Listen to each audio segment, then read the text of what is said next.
Welcome to Politics Done Right. I'm Egberto Willies, your host. Good morning, Houston. Good morning, Harris County.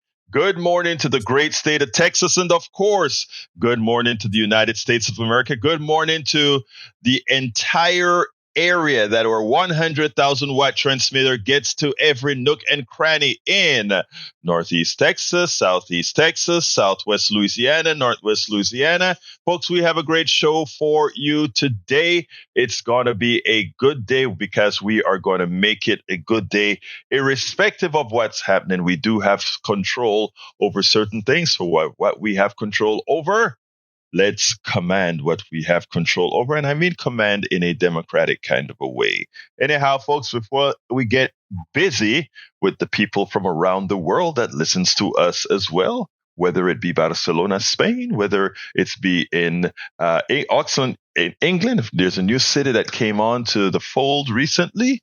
You know what, folks? We are here to get the job done. Let's go to the Los Genios in el estudio, the geniuses in the studio.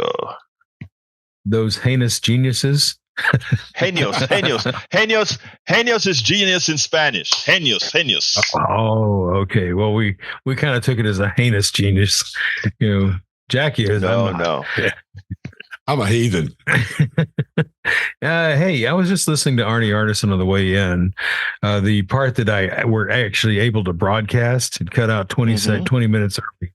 I don't know why it's doing that, but we are having an issue with it. We're going to try to get that fixed as soon as possible.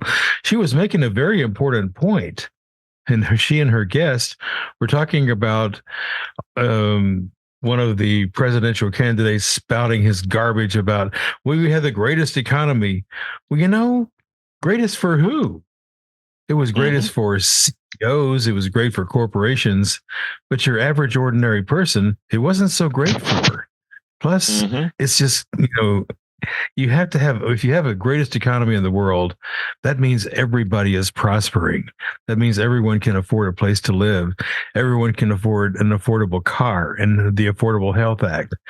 So if you have the greatest economy in the world, the caveat is, for whom do you have that? So I just wanted to bring that point out this morning. And apologize to our KPFT listeners that we did not get a chance to carry the rest of Arnie Arneson, because Arnie's darn good. Yeah, she is. She's great. There's no doubt about that. And anyway, we don't want to hijack your show. Oh no, he's got some wisdom for us this morning. Well, if we wanted to hijack your show, we would just go ahead and play smooth jazz for Harry. Oh, not the smooth jazz after the show. Oh, anyway, what's up, Jack? We'll do it after the show. Yeah. You know, I read your piece this morning. You know that, so it's going to be on Social Security. The GOP wants to cut Social Security. Really? More like the corporate fascists want to cut Social Security because they don't want to pay their fair share. Again, they don't want to pay taxes, Social Security, health care, and they are using the GOP to get it done. And they are all too willing. The GOP is all too willing to take our Social Security net away from the people on the left and on the right. It is a shame. You better think about that. You know, you better think about that seriously. When you go into that voting booth in November, I want Jack's words to echo through your head and go, do I want to vote for the party who's going to take away Social Security? You know, look, Social Security is not a fortune. The people on the recipients on Social Security are not riching it up, you know? And of course, the corporations don't want to pay taxes. They don't want to do anything. Hell, I don't want to pay taxes either, but I have to. It's compulsory for me in my income bracket. I have to pay them. I mean, they're going to come out and take my stuff. Yeah, they need to pay their fair share just like everybody else and not try to welch out of it. And when a corporation reports 500% and 600% profits, there's something seriously wrong here, folks. We have homeless people wandering around because they can't afford anything. There is something wrong, and it needs to be fixed. And that's what we are here for. We are here to let folks know that they are already empowered to fix these things. I want to give a very good morning to Melanie Keelan from Barcelona, Spain. Good morning, Melanie, and thank you for being, well, I was about to say thank you for being up early with us today, but actually in Barcelona, I think it's probably either noon or 1 o'clock. So what can I say? Melanie Keelan is a wonderful person that had moved out to Spain, and that's where she lives now. Anyhow, today is Thursday. If today is Thursday, let me see if I can remember what it means. Oh, it actually means that the one and only founder of the Houston Democracy Project, Neil Aquino, is in the house. Good morning, Neil. How are you doing this morning?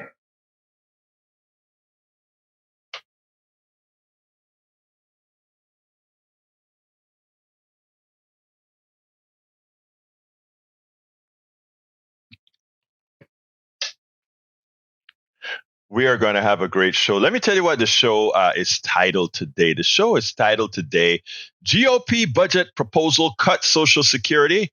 AOC exposed the GOP. United States citizens are not happy. Neil Aquino visits. So don't buy the rhetoric as the GOP proposals cuts Social Security. They do. And when they tell you we're trying to scare you, no, they do. And Obamacare, they do. And the reason they do, oh, Neil, somebody says, oh, I can't hear Neil. So we're going to have to fix, that's on the internet that they can't hear you. So we have to figure out, why aren't they hearing the one and only Neil Aquino? We got to definitely fix that. But anyhow, folks, they'll tell you, no, we are not cutting Social Security is what they tell you. I want you to not just sit back and believe me. What I want you to do is believe what they've actually written, right, Neil? That's I'll tell you, it was 100 and what I read yesterday, 170 Republican House members put out a budget. It was the same old stuff, cuts to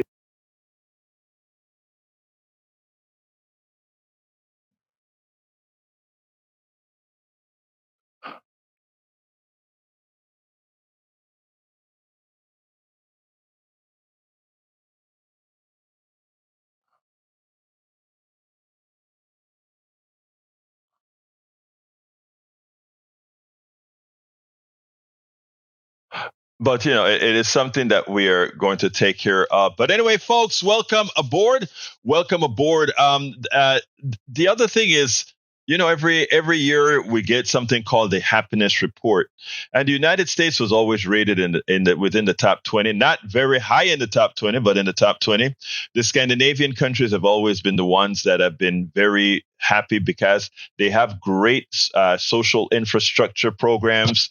They're really family oriented. They make sure that families have things like family leave and so forth, things that are anathema to a country that is mostly based on the what should I say? The dryness of capitalism. Capitalism has no soul.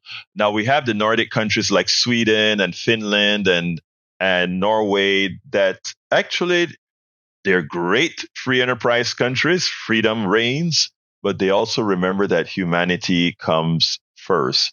Humanity comes first. So that is how it goes. Lizard Queen is in the house. Eric Hayes is in the house. I still don't quite know why they don't hear Neil Aquino. I think they can hear me, but they can't hear you. We'll try to figure that out as we go along with the show. But anyhow, Neil, before we get into national politics, I want to cover a few of the local issues. You wrote 3 important blogs, and I'd like to start out with the blog about Harris County. And so tell us a little bit about that. And then with our mayor and transparency, which I think is pretty damn important. Yes.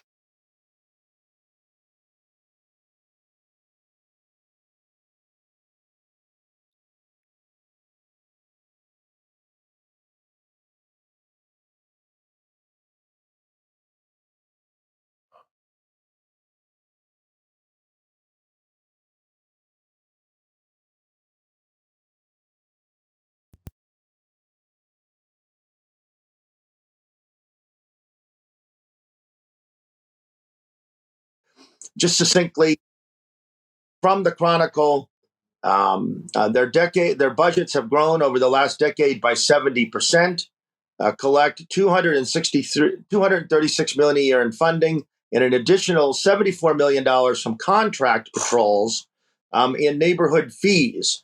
Then an additional $24 million in county subsidies.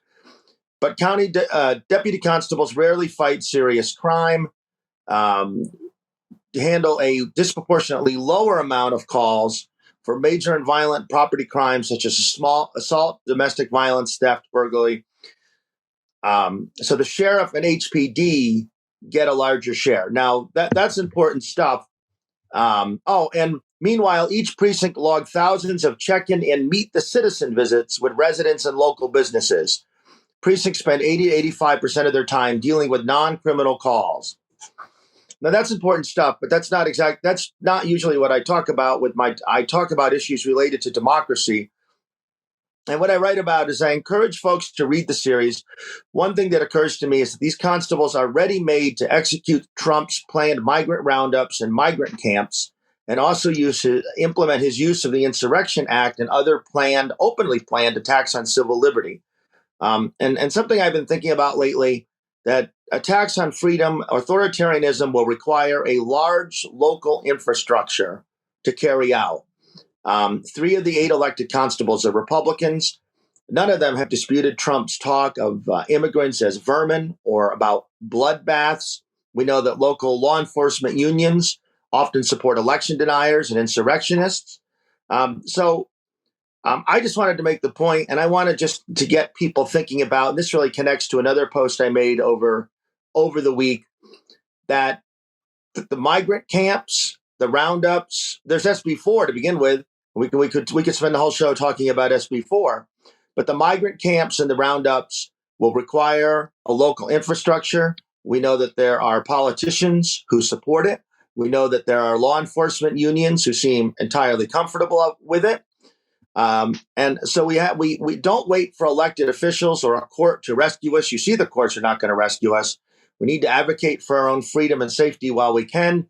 And we need to ask tough questions of people in power about who will provide the local infrastructure for authoritarianism. Those folks won't just put themselves in the camps by themselves, Someone's going to have to get them there. Someone's going to have to arrest them. And these are the conversations that we need to be having with ourselves and in our households and with our elected officials from the municipal level on up. Now, you pointed out in one of the blogs that you wrote at Houston Democracy Project, you pointed out that there's some transparency issues within the mayor's office, and there's an interesting piece that you spoke about. And actually, there are 2 pieces that I want to talk about. One specifically is there is a reporter that went ahead and there was, I guess, a Palestinian protest outside the office. And because a particular reporter went ahead and talked to that group, they were denied entry into the mayor's press conference. Is that correct? Well, no, what it was, there was the mayor attended, this got some focus over the week. The mayor attended an iftar, a Ramadan event, and there were many boycotts of the event. This is an annual event. I think this is the 25th year that they had done it. Mayor Whitmire attended. There had been boycotts of it because of the war in Gaza, and the war in Gaza is a big subject itself. But the mayor, there were protests inside the event. So the Palestinian protesters, and I've seen them. Many people have seen them. They were at the Houston LGBT political caucus nominating event a few months ago. They were at the Meyerland Democrats meeting. They've been at many different things, and they've been outside. Folks were protesting. They were kicked out. Okay, that's how it rolls. And then the reporter, Mr. Romero, who's the Chronicle Latino Communities reporter, went out to the parking lot to follow them, and the police threatened him with arrest. He followed the protesters out, and the police threatened him with arrest for talking to the protesters. So he never was able even really to cover the ceremony. And, we need to hope that this isn't the tone. John Whitmire, if you listen to John Whitmire, transparency. transparency. That's all he ever. He if you had $1 for every time he used the word, you'd have a lot of money. Well, I want to interrupt you there. Let me tell you why. Because that's the magic. That's the MAGA magic. In other words, and even when we start talking about Social Security, you're going to see what I'm saying. They went ahead and they said, we are transparent. We're transparent at the same time that they're being not transparent. In other words, they're saying the words, but they're acting differently. Here is the interesting thing. You wrote another blog with a message, with an excerpt from the Houston landing that kind of shocked me. Let's hear a little bit about that. Right. So this post overall was called Whitmire's Transparency is Threatening the Press and Hiding Data.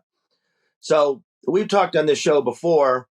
And then the thing we just talked about with the constables would not give the public data they were supposed to the reporter, including Democrat Sylvia Trevino.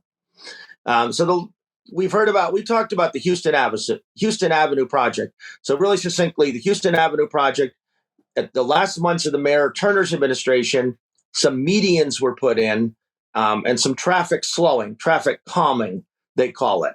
There weren't even really big dedicated bike lanes. They just, although there should have been that too, but they put in these medians and a local church, Trinity Presbyterian, and the car dealership that's there. They were all kicking a fit.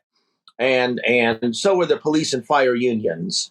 Not the police and fire departments, it seemed, but the unions who will tell you they're not political actors and their members are beyond questioning because they're safety, but then they get involved in our politics. So Mayor Whitmire came in as one of his first acts because he'd been speaking to the church, speaking to the car dealership, ripped up the work that had just been done, right? That we spent tens of thousands of dollars to put in a few months ago. You're right. It cost $100 and something thousand to put in just a few months ago, and they hit a gas main and a water main separately during this work. This has cost $700,000 or $800,000, the rip up, and there's no transparency about where the money's come from. There wasn't any council appropriation of this money. He just came up with the money. So the Houston Landing and Houston Landing, Houston Chronicle, local journalism matters. Sometimes people get frustrated with their editorial stances at the Chronicle. Local journalism matters. The Landing submitted a Texas Public Information Act request for data studies plans related to the installation and removal of the median.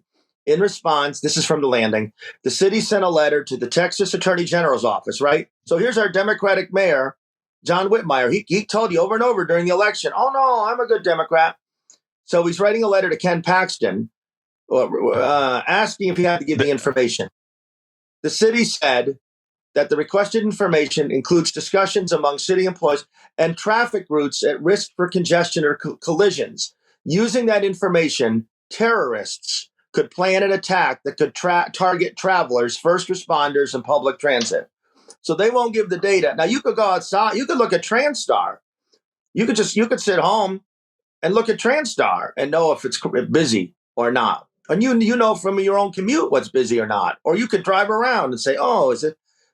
So the city, and what I wondered, I don't know, does the Whitmire team think it's funny?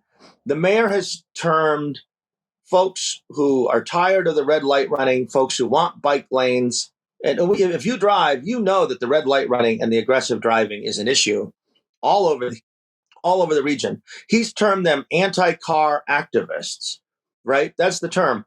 And this is part. I watch the British House of Commons, the Question Time every week for the Prime Minister, and there was a guy over in England last week complaining about anti-car. He's saying attacks on cars. This has become a global right wing or an international right wing thing. And whether it's the fossil fuel and I don't know where all this is coming from. It's coming from the fossil fuel. They're brainwashing people into thinking electric cars are bad because, again, the fossil industry understands that any mass, when we get a whole bunch of electric cars, that is the death knell for a large percentage of the petroleum industry. I mean, the petroleum industry will remain. We still need grease. We still need a whole lot of products and medicines and fertilizers that are made from petroleum to this day, and not that we should, but that's for this day. Now, I want to piggy off of that because I want to take this local issue into a national perspective, in that we have these people that have labels. Mayor Whitmire calls himself a Democrat, yet. And notice there are a lot of Democrats around the country. What they like to call themselves, I think it's I forgot, Blue Dog Democrats, I think is what they call themselves. Right. Is what they do is they have the label Democrat, which is supposed to mean in our time a progressive type person, but they use right-wing tactics. Look at the message that you sent me from the Houston Landing. Right. Look at the right-wing Landing. The right-wing Landing said that he submitted the request to the indicted thug that we have for an attorney general to give a ruling on. But it's not only that he went to our right-wing thug attorney general, but he also used right-wing talking points. Oh my God, we don't want to give them the papers as to where the money came from to tear up this media and the traffic patterns, because terrorism. Right. So that's all they have to shoot out there. The word terrorism, the same kind of trolls that the right wing uses. So we have to be cognizant of these issues. The other thing is the mayor comes in a popular area, more affluent area. He goes ahead and he spends over $800,000 to dig up something that was built a few months ago. But here's the deal.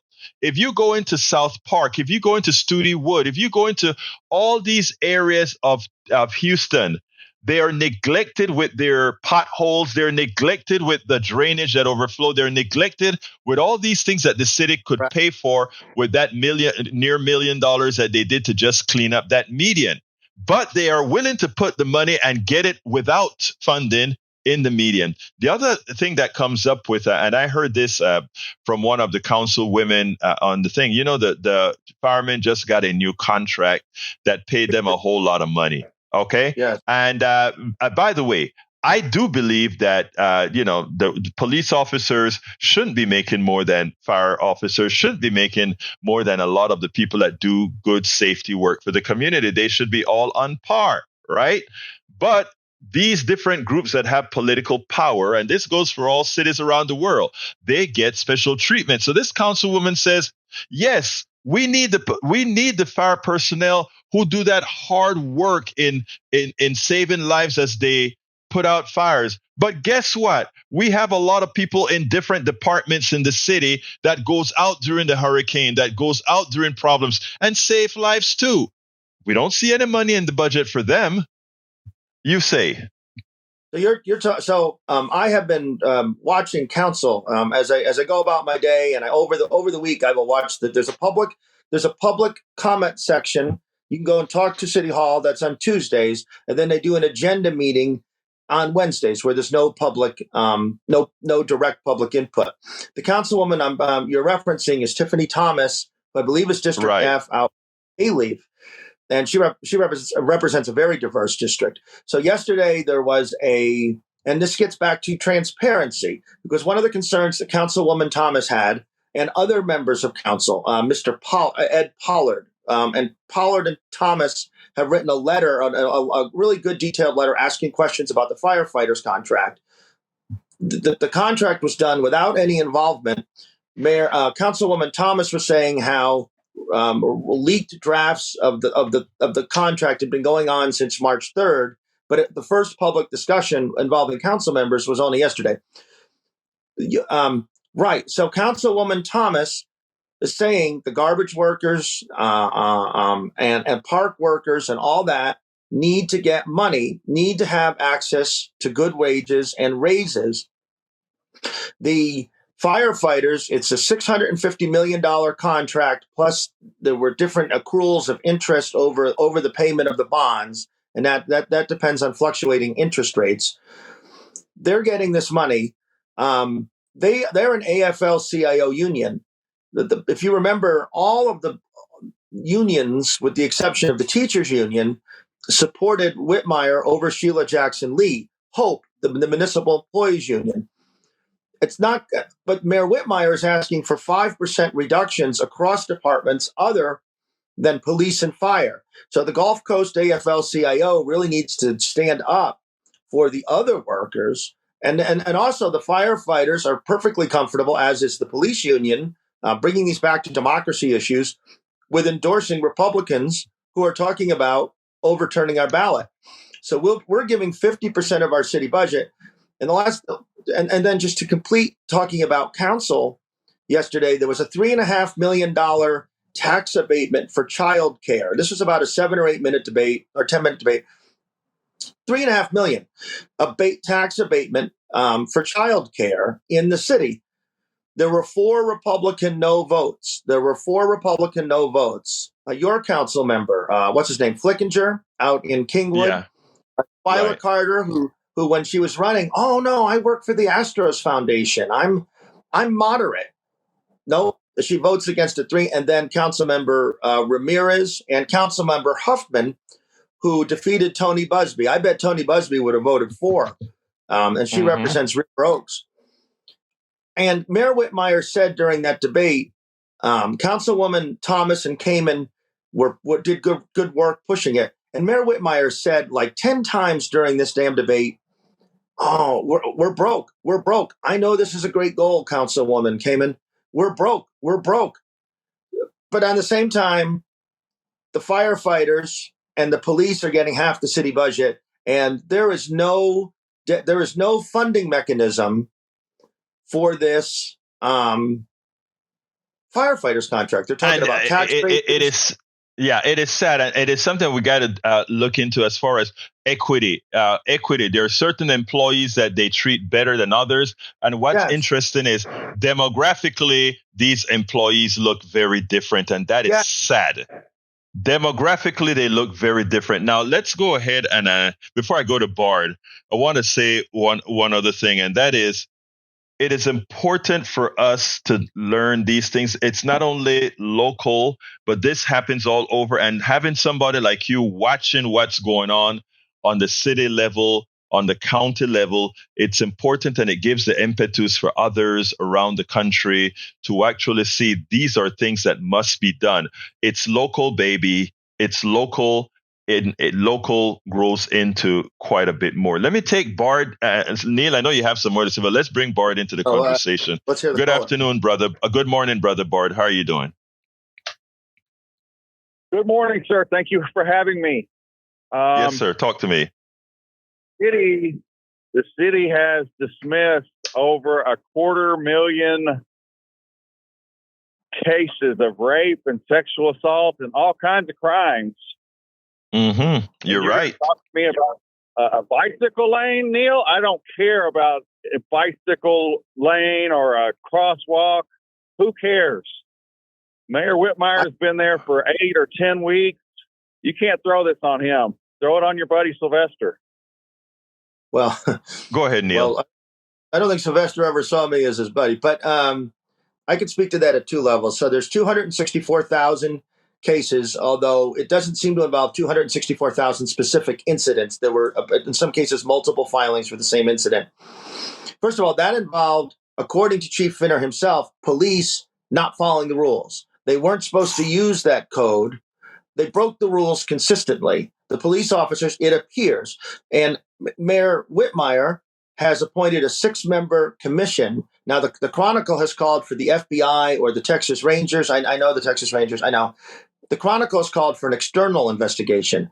Mayor Whitmire is doing an internal investigation. The chairwoman of the investigation is the former councilwoman and state representative Ellen Cohen, and then there are 5 other folks. There have been some questions about whether that group has sufficient autonomy.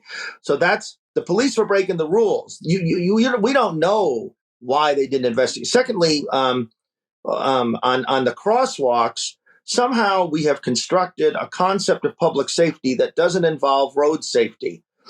For most Houstonians, your daily encounter with lawlessness is the endless, dangerous red light running and aggressive driving that's killing and maiming people across the city and county. How on earth have we constructed public notions of public safety and ideas of public safety that don't involve people driving around in multi-ton vehicles, whacking into each other all the time? That is public safety. Public safety is traffic safety. What happens, Bart, is a lot of times is we have been taught to take our eye off the ball. When you come and you say, "Hey, look at these 200 and something cases," you're absolutely right. And whose fault is that? No matter how you look at it, it's the police department. Pretty much run by the police union that think they're autonomous and can do as they please. So no, they have it coming to them, and you are correct to be concerned about that. Unfortunately, when the results come out, you're going to see that it's that same autonomous police department that we give too much damn power to that actually decided that some people weren't worth investigating. So Bard, what's interesting is as you made that statement there, you're going to notice that it's the same people that many people like to defend that are the ones who got too big for their britches and decided who is a waste of time to go prosecute. Continue, my brother Bard. Oh, this is the first time that I've agreed with Neil all day. I agree. Let's get the Texas Rangers in here. Let's get rid of this Chief Fenner. I don't care a bit about him. He's the man on the watch thing. Get him out of there. Let's investigate. But him interestingly, you feel the same way about him that the union feels about him. And interestingly, even as the union likely feels that way about him, the people who screwed up are the people who have the ear of the unions. Is for the union folks that decided to do this, Bart. Mm-hmm. So again, be careful of how you think things look. The reason the union wants to get rid of Finner right now is because he wants to be a part of this investigation as well. That's saying, I want to know who I'm going to fire. And that's why the union is involved and saying, get him out of here, because they want to know who should we fire next. Be careful what you're asking for, Bard.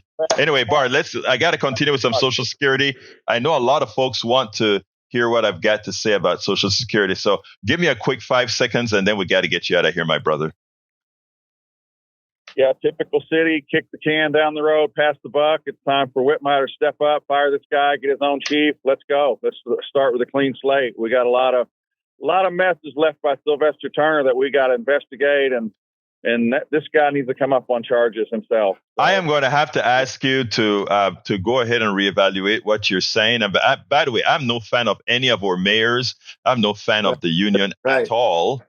All right. So, I mean, I'm not a stooge for these folks at all. I met all of them in person, talked to all of them in person. I'm no fan of them because they're all a part of the machine. Yes, Sylvester's on one part of the machine and Whitmire is another part of the machine. Both of them, we may want to call it democratic. It's not a democratic machine they're part of. It's a part of the machine. Okay, Bart? So you and I shouldn't sit back here. We agree. But let me finish, Bard. You and I should not be sitting down here disagreeing on anything. We need to be on the same team. What's there for people? And that's what I'm trying to get my right wingers, to figure out right now, that we are actually on the same team, brother. We got that?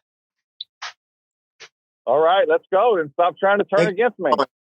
All right. Take care, brother. We'll talk later. All right, folks. I want to all right. I tell you what, the first thing I'm not going to play the happiness piece and I'm not going to play the AOC piece because since the video and all of that is in the newsletter, go check it out there. Let's actually talk things that you guys have necessarily can call in for. Again, the number is 713-526-5738. Again, that number is 713-526-5738. You can actually read the rest of the program on the videos that we have, that we created for you, etc.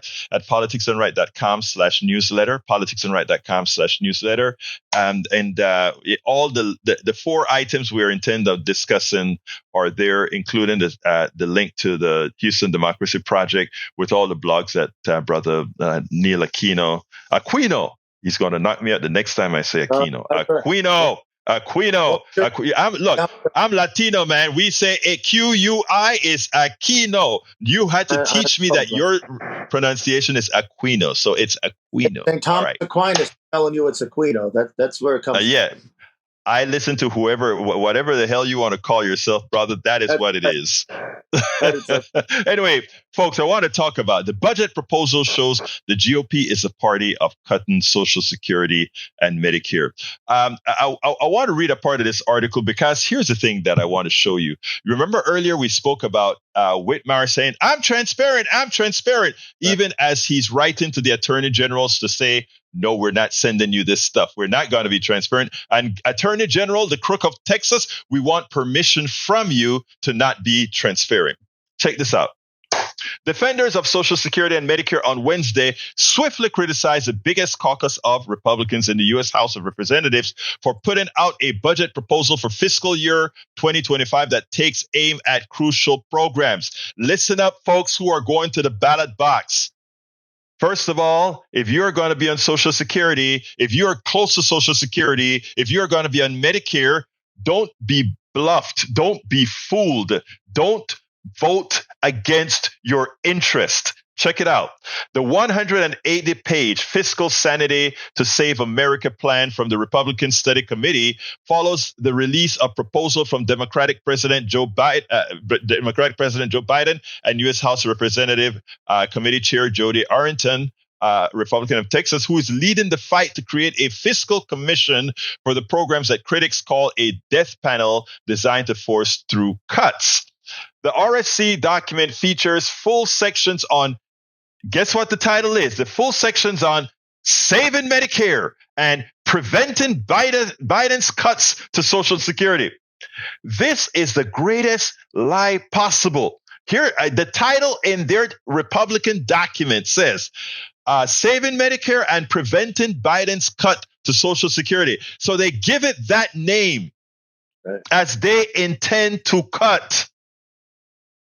They think you are stupid, but you have politics done right, and you have other folks that are there reading between the lines for you. We don't read the titles of what the lines say. We read what's underneath the lines, okay? Which both push back on the president's recent comments calling out Republican attacks on programs that serve seniors. All they do is rhetoric. They don't do anything for you. Their programs that's generated from the Heritage Foundation does nothing for you. Continuing. The caucus plan promotes premium support for Medicare Advantage, which, as we've spoken before, is a ripoff. It's a way of stealing money. Private companies steal money from you. Plans administered by private health insurance providers, as well as changes to payments made to teaching hospitals. For Social Security, the proposals calls for, hear this, tying retirement age to rising life expectancy and cutting benefits for younger workers over certain income levels, including phasing out auxiliary benefits. Remember, all of this falls under the title of what again? Saving Medicare and preventing Biden's tax cut to Social Security. And what do they put underneath that? Hey, guys, we're cutting Social Security. We're cutting all these guys. The document also claims that the caucus budget would promote trust fund solvency by increasing payroll tax revenues from the pro-growth tax reform, pro-growth energy policies that lifts wages, work requirements that move Americans from welfare to work, and regulatory reforms that increase economic growth. I like how they like to say, move Americans from welfare to work. There is a systemic portion of America that believes in welfare, okay? There are a systemic amount of people all over this country, a very small amount, that their life, the lifestyle that they know about is welfare. I understand that, people. But if you go into any neighborhood in Houston, poor, rich, whatever demographics, you find the bus stops are full of people. You find people out there going to work. Don't buy into this crap that we are a welfare state, that everybody wants welfare and they want to take. The people who take most are the wealthy people, the people who run Medicare Advantage that gets $1,700 a year from every single one of you who takes a Medicare Advantage plan. They get that money for doing what again? Nothing. Do you call them welfare recipients? I do. We have to start smartening up for us all. We have to start being smart for us all. In a lengthy Wednesday statement blasting the RSC budget, Social Security Works President Nancy Altman, which we've had on the show before, pointed out that last week, former President Donald Trump, the presumptive Republican nominee to face Biden in November, told CNBC that there's a lot that we can cut in Social Security. Who said that? Right-wing brother. No, he's not right-wing. He's right-wing brother Trump. He came out and he said it. And his people are going to try to walk it back some, but that's what he said. You know why he said that? In order for him to give the big tax cut that he wants to give, he has to cut these programs. He has to cut these programs based on how we bill for taxes and everything else. Don't be fooled. We are informing you. You can choose to read up on what we're talking about to make sure that we're not pulling something over your head like they are. Remember what they titled this segment? They titled this "Getting Rid of Biden's Social Security Cuts," which aren't there. Medicare cuts, which aren't there. You know what they call a Medicare cut for Biden? Biden decided to negotiate for drugs so that your drugs would be cheaper. And if your drugs are cheaper, it means Medicare spends less on your drugs, right? In other words, the corporations don't get your tax dollars. The Republicans called that cutting Medicare. They call making a deal to get the prices for your drugs at a cheaper rate. Because they have saved the government money by not donating money to a drug manufacturer whose drugs you helped pay for when it was in being designed, and they're still gulping your money again. He said to them, no. It's not going to happen. I'm coming to you in a second, Neil. I just want to finish this quick segment. So, folks, wake up. Don't be fooled. So, congressional Republicans are confirming that party's support for the cuts to the tune of $1.5 trillion. Again, the congressional Republicans are confirming the party's cut to $1.5 trillion. They are also laying out some of those cuts, Altman said. This budget would raise the retirement age in line with prominent Republican influencer Ben Shapiro's recent comments that retirement itself is a stupid idea. It would make annual cost of living increases stingier so that benefits erode over time. It would slash middle-class benefits. Perhaps most insultingly, given the Republicans' claim to the party of family values, this budget would eliminate Social Security spousal benefits as well as children's benefits for middle-class families. That would punish women who take time out of workforce to care for children and other loved ones. She continued, this coming from a party that wants to take away women's right. This is written, folks. You can actually look it up. They put titles on because they don't expect you to read the rest. And the only way they can give away your money to the wealthy is by cutting what money you have earned. Before I go to Joni, I want to give Neil a quick chance. I still have more to talk about this, but Neil, I want you to interject so that I'm not just monopolizing your time. Oh, no. I'm sorry. No, I didn't feel that way. I was actually just saying right, like I was agreeing with you. But I'll just say two quick things. That Social Security benefits for children. I had a close family member who lost her husband with young children, and those Social Security benefits that kicked in at that point, and that was super important. And these things matter. Secondly, you mentioned the Heritage Foundation, and that just made me think. The Heritage Foundation, this is a New York Times of January 21st this year. Heritage Foundation recently hosted an event in Washington for allies of Viktor Orban, the Prime Minister of Hungary. So just to give you a sense of where all this stuff is coming from. These are the groups trying to cut your Social Security, the authoritarian model for the Republicans, Orban. Yeah, before I jump to Joni, the RSC budget would also take away Medicare's new power to negotiate lower prices on prescription drugs. That is a gift to the drug companies. Let's pay Republicans and neoliberals so that they don't take away the money from us, even though we, the people, the taxpayer, are the ones who develop most of these drugs. In recent days, Trump has been trying to walk back his claim that he doesn't want to cut Social Security, but it is written. Let's go to Joni. Come on, Joni. How are you doing this morning, ma'am? Good morning, Egberto.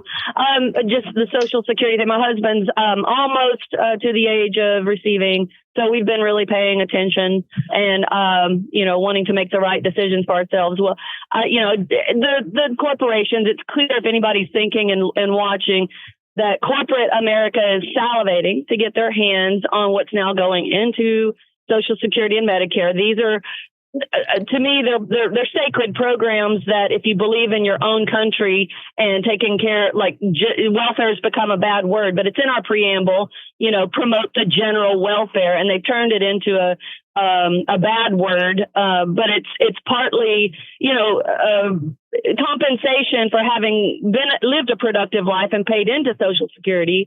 So I went to a meeting recently at where I work, and it's a benefits meeting. It happens every year. And the representative who represents a 403B, I don't know why organizations aren't forced to pay into Social Security, and they even have any options at all.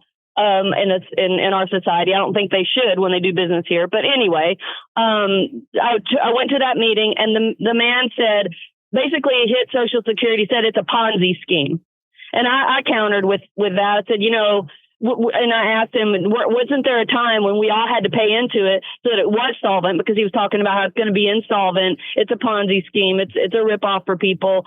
And I tried to give my point of view, but it wasn't my show. So, but anyway, I'm thank you for bringing it to light. It's more of the reverse attribution that the corporations are doing in order to get their hands on money that should go in for all of us and all the citizenry of our country to benefit from. So thank you again. And thank you, Neil. Thank you. Thank you very much for that. Let's go to Harry. I want to respond to some of what you said, Joni, but I'm going to go to Harry, and then I'll talk a little bit more about this. Go ahead, Harry. Good morning, my brother. Talk to me. Good morning to the two geniuses talking about this with the GOP wanting to cut Social Security and Medicare. Good morning to Neil Aquino, and good morning to you, Professor Willies. Now, I'll just say this. I talked about this before with Social Security. This is what I talked about with Ted Koppel that and you laughed when I talked that day about paying into Social Security. Well, Egberto, you, Neil Aquino, Jack, and Howard are all wait a minute. We are all wait a minute. Like that wait a minute that was talking about, you are not going to not pay for my Social Security and my Medicare. Tell me what you not going to pay for. That's why we going to go to these polls and stop Donald Trump from getting in there. And we are also going to vote out those GOP people who want to cut Social Security and vote in more progressives. And God rest the late, great Marvin Gaye. And thank you, Howard and Jack, for playing that before politics done right. Make me make me want to holler, throw up both my hands. Okay, Harry. Thank you for all of that. With great love, I must throw you off because I want to get a little bit more of Social Security in. But we love you to death. We love your vibrancy and everything else. Okay. Peace. Praying for you and your family, Egberto. I love you, brother. Thank you so kindly. I love you, brother. Joni said something important. The way the GOP and neoliberals work is the following. They malign something. They make something look like it's bad, whether bad or not. They make it look like it's bad. Because if they make it look like it's bad, what they consider low information portion of our citizenry, which isn't necessarily low information by choice. I want to qualify that.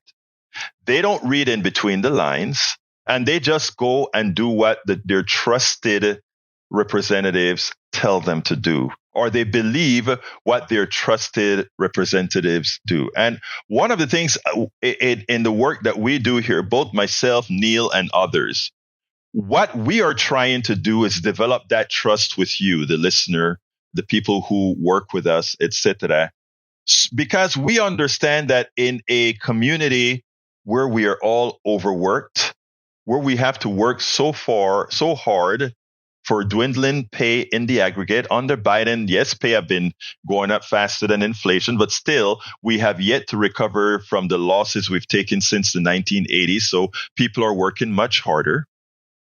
People don't have the time to do much research on their own. People don't have the time to get through all the programmatic indoctrination that is created from the epochs of the world and the OANs of the world and the Newsmaxes of the world.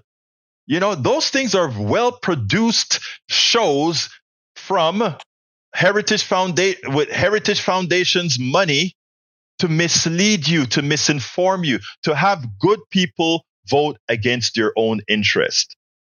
When I talk to you about Social Security and Medicare Advantage and all of that, do I have skin in the game?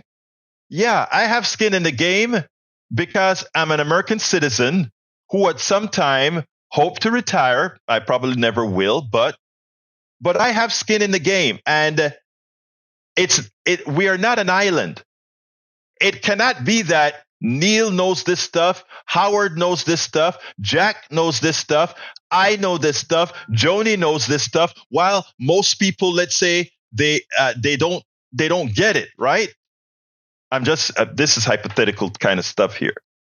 It is imperative that we learn who the culprits are in our society that's affecting our own personal economies, that's affecting our own well-being. And you can put your head in the sand and you can follow your ideological stance. I am a conservative. I'm a liberal. I'm a Democrat. I'm going to just toe the line. That is what gives us the government that we have right now.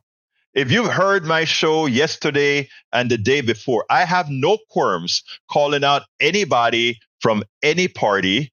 And when I have to make a compromise decision in my voting, like I will in December, I've told you guys who I'm voting for and why, not because I like the person, but because I'm following what's best for our own personal economy, given the choices. It's a pragmatic decision based on facts and what we try to tell folks out there, whether you're Republican, Democrat, or whatever. Don't vote your label.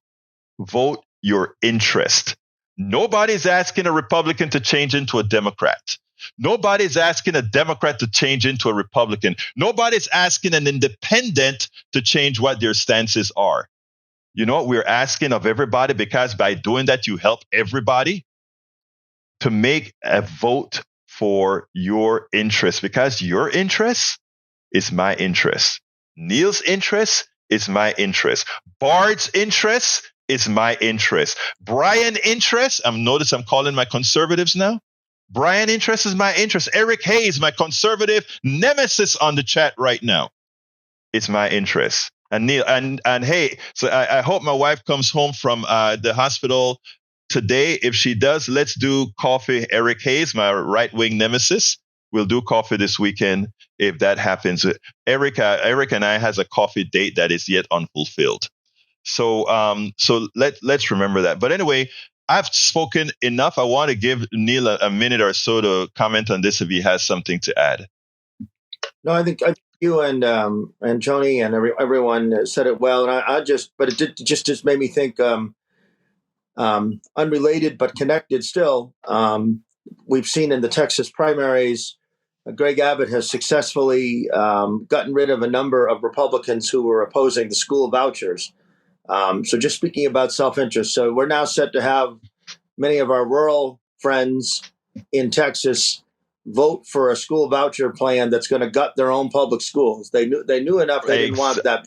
The same kind of thing, and they have gotten angry about book bans and wokeness, and they're going to gut the schools. Neil, I'm sorry to interrupt you, but you're right. The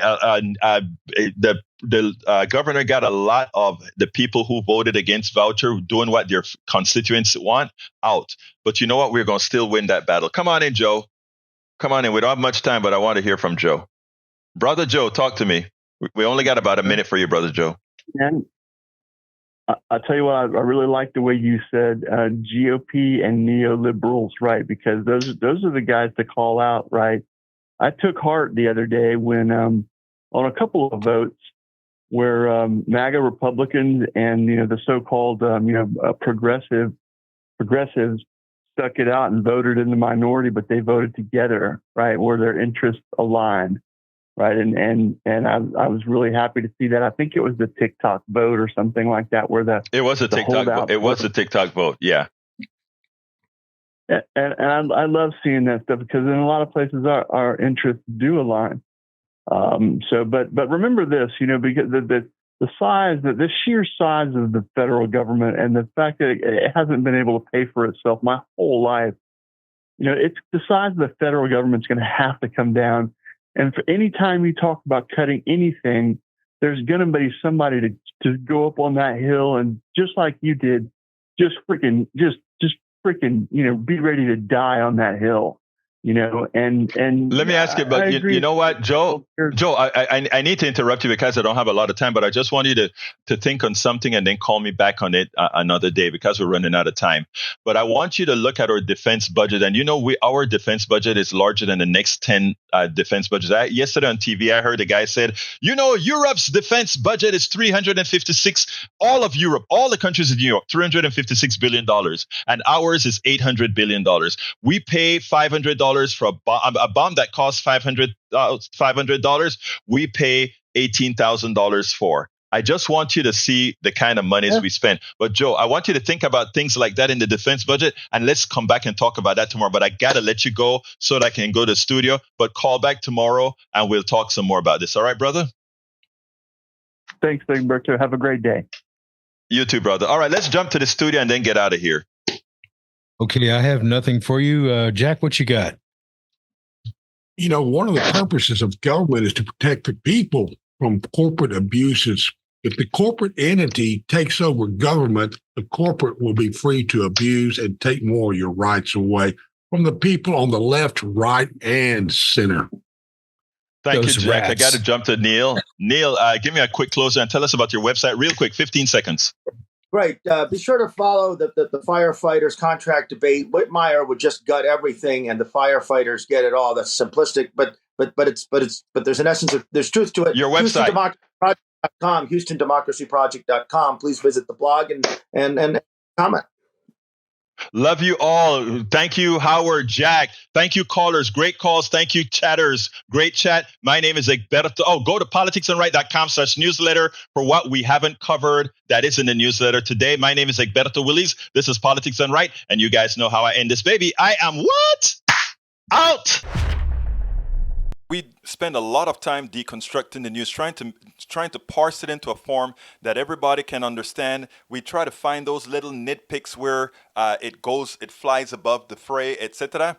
If you really like these videos that we do, I want to ask a big favor. Please go ahead. Number 1, subscribe to our channel, and number 2, please join if you can. Thank you so kindly for watching. Keep watching. Please remember to share. We must populate the entire internet with our progressive message, a message that we know is what most Americans say that they want. So help us, please join.